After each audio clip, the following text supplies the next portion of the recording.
Hello বন্ধুরা, দেখো আজকে পালক পনির বানাতে যাচ্ছি।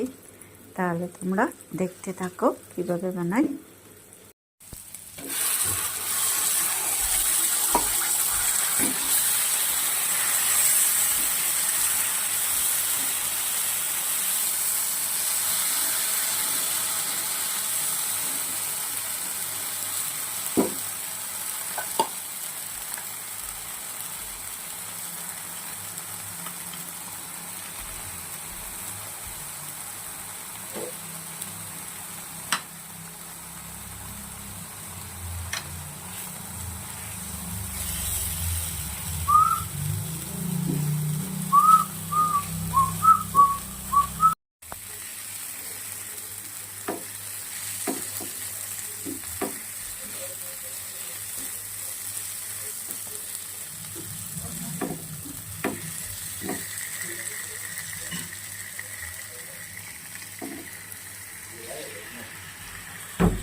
দেখো বন্ধুরা, কি সুন্দর রেডি হয়ে গেল পালক পনির।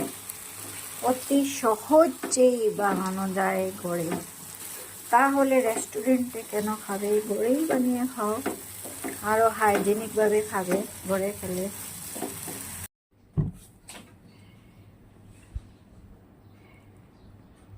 দেখো বন্ধুরা, কি সুন্দর হয়ে গেল। এটা তোমরা রুটির সাথেও খেতে পারবে আর ভাতের সাথেও খেতে পারবে।